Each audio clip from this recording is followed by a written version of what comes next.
Condition of readiness 3. DOE schools being released early. No word on private schools, Reverie. They're still in. They're all in. They're 8:46. Let's head into the KUAM News Zoom room where we have our standing Monday with the president of the Mayor's Council of Guam, Mayor Jesse Alig of PD. Good morning, Mayor. Good morning. Off a day. It's a nice day actually for some weather disturbance around. Yeah. Calm before the storm. Right, a little gray here in Harmon. My mom was freaking me out this weekend though because she was just going, I come from a family of weather people. I got one uncle, if his knee's hurting, then it means this, and I got another auntie who can, she takes the number of earthquakes that occurred in the last couple of weeks and multiplies it by the eclipse. Anyway, I got a couple uncles and aunties who were saying like, "Oh, this is going to be bad because there was an earthquake and it was calm yesterday." Yeah. Now that's what they call that technically. That's Antigo algorithm. Yeah, it's armchair weather forecasting. How about you guys? It used to work, I think. Yeah, it did. This is pre-social media. Mayor, what are you guys doing as the council to prepare for this weather event?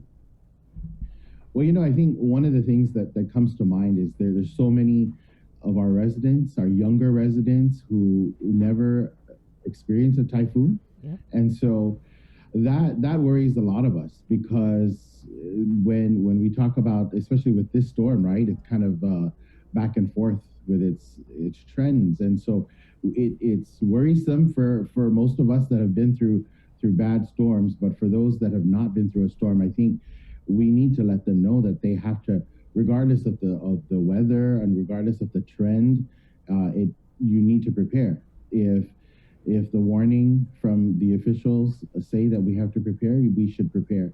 Those of us that live in housing that is not fully concrete, and those of us that have items outside the home that needs to be secured, we just really have to do that. And in order to prevent a big mess afterwards if in fact we do have a storm. So that's kind of one of the things that I think we're all concerned about, is that there really is a large number of our people who have not really weathered a storm, a big storm. And I think all the time of Typhoon Paka, Super Typhoon Paka, and how we some of us prepared, some didn't, and at the end of the day it was a really bad storm. And the good thing is, our resiliency.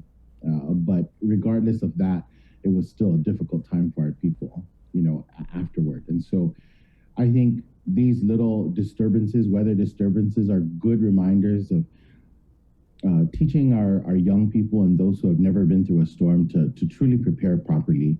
And that's whether it's batteries, whether it's extra water in the home, whether it's securing documentation, your official documents, all those types of things. And if it's a tarp, I think some of us Chamorros and Guamanians have already mastered that whole canopy and tarp deal, right? So you know how to flip and roll the tarp as opposed to taking it all down. And so when they say, secure tarps because the wind is 39 miles an hour, so those pros actually have a roll-up system. Right. So that's a good thing. Yeah. And that's I think our biggest concern. And of course, we have the other concerns with those residents who are living in the wood and tin shelters, because these so-called banana typhoons, sometimes we just never know. And like this current disturbance, it's erratic, right? We just don't know what's going to happen. And when the shelters open, we encourage everyone to go to the shelters. Right. If you're not living in a fully concrete home. And of course, this is another challenge for us because we're still in the pandemic. Right. And we're still dealing with a rise in numbers. We're still dealing with how to keep everyone safe. So this is really a true test for not only the mayors, but the people of Guam. I think you captured it perfectly, Mayor Lee, because as our friends in the U.S. Marine Corps say, if you stay ready, you don't have to get ready. And, and for a certain generation of Guamanian, as you again said, it was just, it's almost like muscle memory and everything like that. If you hear that there even might be the chance of a storm and everything like that, you immediately get new batteries, reload the batteries, fill the water bottles, go outside, take care of the tarp and everything like that. But and each village and each municipality on Guam has its own unique challenges and everything like that. So maybe you can enlighten us. Like, what are some of the challenges that seem to bubble up, like with your village down in PD? Well, a lot of us deal with flooding, have to worry about the flooding of not only the roadways but the homes, and of course, in the end, we're not.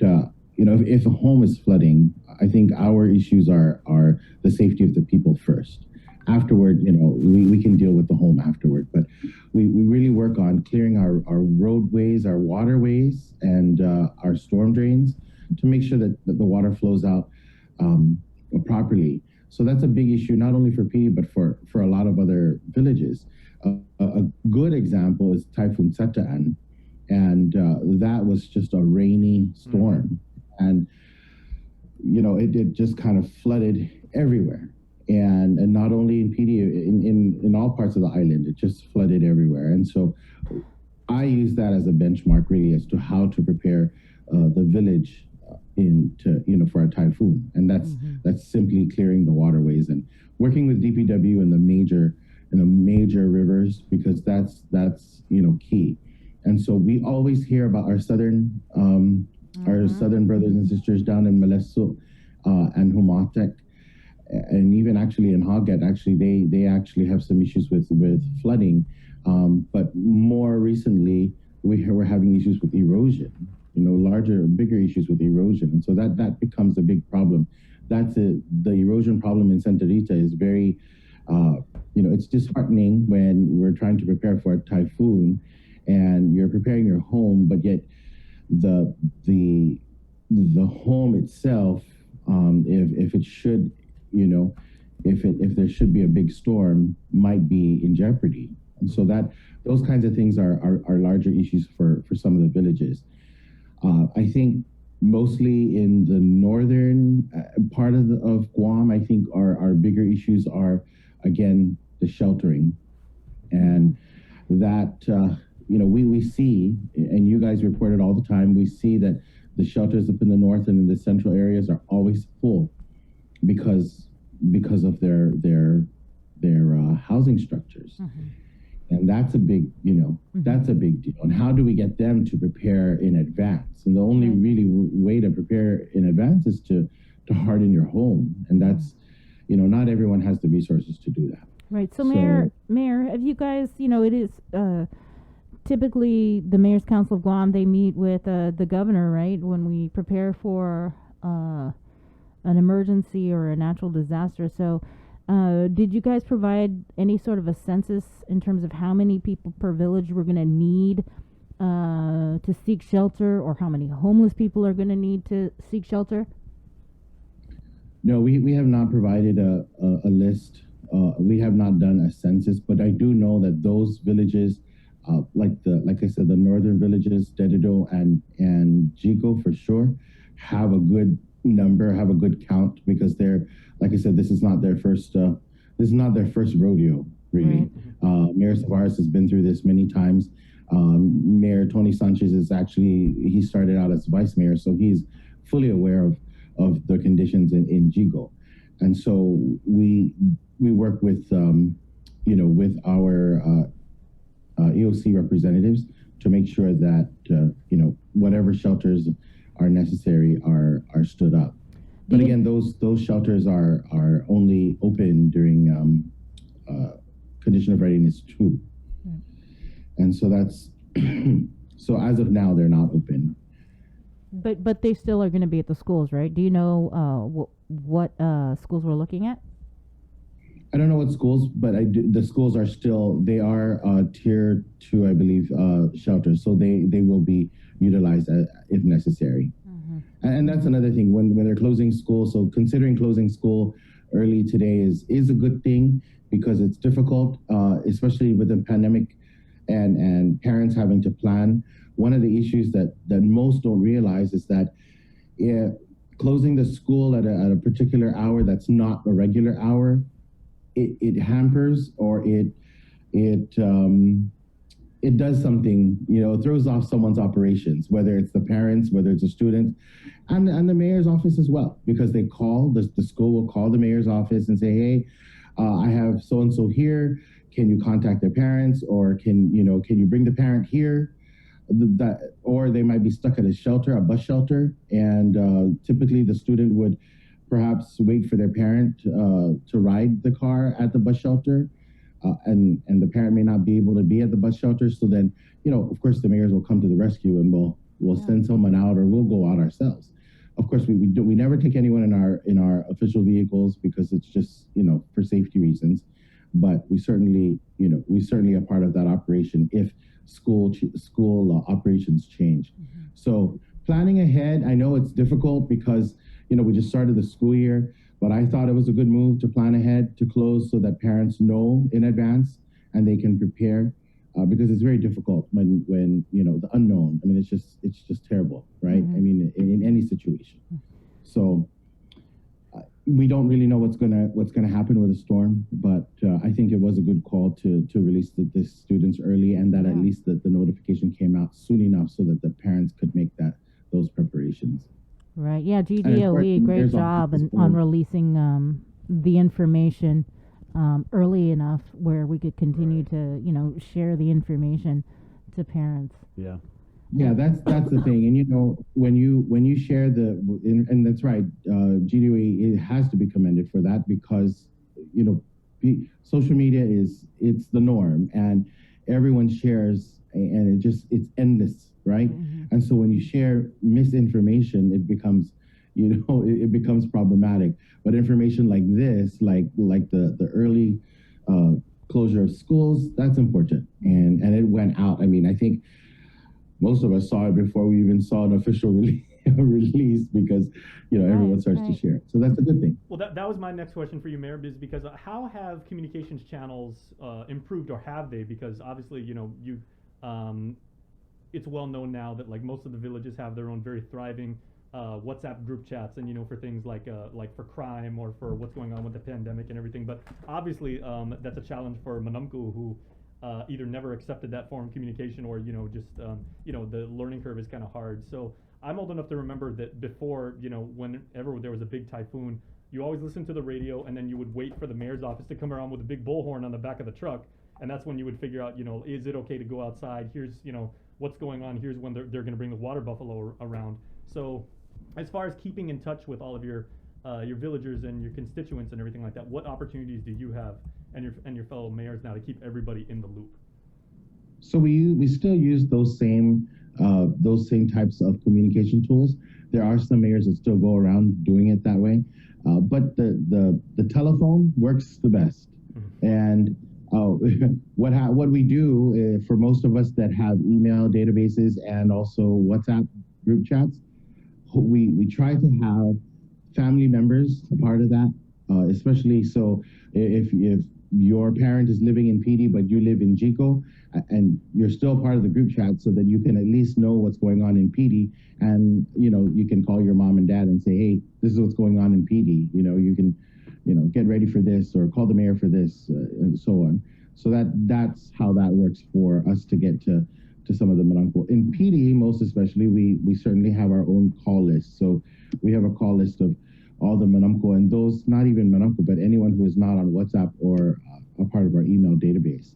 Very nice. And so the staff have, and most of us, I think most mayors do that as well. And as soon as there's some type of heavy weather or whatever notification needs to go out, that telephone list is activated, and the staff know who to call, and it's all broken up into sections of the village. So we try our best to do it that way. Going around with the bullhorn, I think, or even with the speaker and the car, not too many people understand that anymore. I mean, if you check out your youngest niece or nephew, they're probably thinking, "What the heck is that?" And I mean, probably even think it's my the ice cream man. I think Yeah. they'll be like, Right, yeah. It's Yeah. either it's ice cream man or somebody's running for office. Right, yeah. well, for us, right, we know that. Mayor, I wanted to follow up on something during the heavy weather briefing. Jenna Gamindi Bloss, she was mentioning that, in anticipation of possible flooding with the storm. She informed the mayors, the governor did, that a directive was issued to deploy DPW resources in these particular areas. Like, for example, you mentioned Malesu. We all know that when it rains really heavy, there's flooding. So they've deployed resources there. Were there any other directives that you're aware of that were issued? No, I'm not aware of any others. I do know that Melesso is, there's particular care with Melesso because once that floods and once that gets really bad, it's just it's almost impossible to clear out. So I do know that Mayor Ernest has received a lot of help to make sure that they're pre-positioned and that they're ready to roll out should it fill up and back up. Okay. But no, I'm not aware of any other village that is in that dire need, really, of services at this point. Are you guys still scheduled to meet with the governor again or anything? Yes, we are. It is today. Gosh, I forgot the time. 10, I think, or 10:30. We are. Yes. Strictly for storm preps. That's correct. Yes. Okay. All right. Yeah. Oh, so you guys are going to meet with her prior to the heavy weather briefing, I guess, at 11:30. So. Yeah, I have to. I don't know what the time it is, but yeah, I think it's 10 or something like that. I'll have to look. Okay. Wanted to move on to COVID now. Obviously, I'm going to ask, did you guys get the COVID pay? Yes, we did. The next one. I don't know about the next one. Okay. I don't know about the next one. I have to check with staff and find out if they received it in their bank accounts. Okay. It's a little too early for most, I think. I think most get it after 10. So, I can always message you if they received it. But as of now, I don't know if anyone has received it. Okay. Are you guys kind of been talking with DRT about the new All Rise? Are you guys going to be open September 1 at midnight to accept applications? The mayor's office? If that's what if that's what they plan on going with, if they open the application process at midnight, are you guys going to open up so that everybody gets a fair shot? So that people can apply? Because some people, might not have computers. A lot of people that this was intentionally first intended for might not have computers. And so now they're going to have to compete with all these other people that do have computers, that can apply online, that can get the application, that can print the application. If this goes up at midnight, are you guys going to be open to help people apply? Because it's first come, first serve. Kind of sounds like the Hunger Games. That's a trick question. Of course, my answer is going to be for Jesse Alig. The answer is yes, if that's what we need to do. But that's for Jesse Alig. I am not. We will be meeting with the mayors. I will be meeting with them.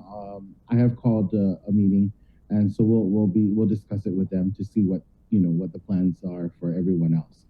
Of course, we want to give everyone the best chance at it as possible and the most opportunity because it belongs to them. And these people who need it have been waiting for it, and it just at one point it becomes unfair, right?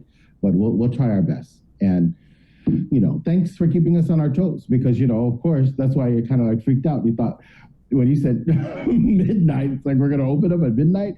But, hey, we might have to consider that. We might have to consider, again, stepping out of the box and saying, hey, for September 1 through 5, we're opening, at such and such hours and at least have one staff available to assist, right? So, yeah, it's definitely a conversation that can be had, and it's certainly something that we should consider because, again, I always say we're here for the people. So if we are, then time is not a problem. Yeah, I know Daphne mentioned libraries, and so I wasn't sure if you guys are going to be so not all the libraries are operating as libraries. So those that are, we certainly would be able to use it. I know that there are some libraries that are used for different functions because of COVID. So not all of them are available, but if they are, we've had discussions to use them, and so that's definitely something that But it's manning it, right? And so who's going to man it? It's going to be the mayor. for the most part. Have you heard from your constituents, or are any of the other mayors kind of concerned about, this whole expansion of the All Rise, and now, they're competing with all these other people that the governor kind of added in? Have they been like, Hoffa mayor, how am I going to do this? I thought this was for us, for the people that were really, really, hurting. Lanyard, I lost my job. I haven't, been able to buy groceries or get gas, Yeah, it is an issue. I mean, the residents do talk about it a lot, and I don't want to be. I try to be as positive as possible because they're already at a point where they're frustrated, and I don't want to. I'm not lying to them. I'm just, we just try our best to be as compassionate, but as positive, and positive in that we're here to help if we can. If there's something we can do, we'll do it. So you just say, yeah, I don't know. No, I'm not going to say. I don't want to say it. Well, we don't know sometimes, right? But that's just part of the game. You either if you say you don't know, that's the problem. You never want to say you don't know, right? Because that's kind of like, it can't be a period at the end of that sentence. It has to be, let me find out, or let me see what I can do. And thank goodness for you people. I just always say, check your governor. You better check your mugga hogs, guys. But we're 83% vaccinated, the Mayor's Council of Guam. Yay. So that's a good deal. Right on. What'd you, Mayor, what'd you make of these recommendations that we heard the governor is looking at? And it's something like what they're doing in the States where I had heard it was relative to checking the vax status of the customers. So, for example, like if you go to eat at a restaurant, these are just proposed, guys, these are just proposals that what did Dr. Cabrera said? Discussions, not decisions. Yeah, a limit on social gatherings or possibly businesses implementing vaccination checks. So, for example, for restaurants, if you are vaccinated, you get to eat in. If you're not vaccinated, then you have to wash the vaccinated people's dishes outside. No, that part's not in. You have to sit in the back and no one can see you. And it kind of got me wondering because, I was at the mall over the weekend to get some birthday presents, and I had to walk by the vaccination line in the mall because you have it on the second floor. Mm-hmm. And I just kept thinking about these protocols and, you know what I mean? How we're going to be, how we could be treating people who don't want to get the vaccine like second-class citizens. Yeah, that's all. Well, really, that saga Gigimatmizu, right? That's kind of the deal. Stay at your house, right, yeah. You have to stay home, right? At the very beginning of all this, you guys were just yelling to stay home. Well, maybe we should stay home and, keep the business. I think most businesses have well, I don't want to say perfected, but have looked into other options to sell their goods, like the restaurants. Yeah. I mean, people were still buying food from the restaurants and eating it at home. I mean, I was doing that, and a lot of us were doing it. So, I mean, if it's that, and then there's also other companies who are trying to sell their goods online locally, and that's if that's the wave of the future, then so be it. I mean, if we're never going to know when this is going to end, and we're never going to have, we won't ever have peace of mind, then maybe our frame of mind and our frame of business has to change. Because when we talk about being normal, perhaps there's no, perhaps it is a new normal. Perhaps it is a new way of doing things, right? And there's a new way of eating out. There's a new way of shopping at your favorite store. There's a new way of doing business that you normally do out there. And I'm glad that our utilities at least can be paid online, and the banks are online for the most part. I mean, gosh, since when, thank God my mother's no longer here, because I don't think she'd be able to deposit a check over her phone using her phone. Yeah. I mean, that's crazy. Probably wouldn't trust it, right? My grandma would be like, what is this? No, take me there. Yeah, exactly. So, it's kind of, it is our new way. I mean, unfortunately, I think we're going to see less interaction, personal interaction. But shoot, I mean, even our children these days, they're on their phones more than they're looking at you. And what's that, Jurassic Park life finds a way, Mayor. Yeah. Always. Right. Yeah. Thank you, said it. Mayor. Yeah, you're welcome. That's that. Okay. Thank you. Right on. We'll be in touch. Thank you, Mayor, and thank you, Dr. Malcolm. Yeah. Happy storm preps. Maybe we'll get some of those the southern mayors on tomorrow. We're Central, Chris Barnett. PD is South Central, guys. There you go. It's 9/11, Monday, August 16th. Quick break, and we're back with more of the link next.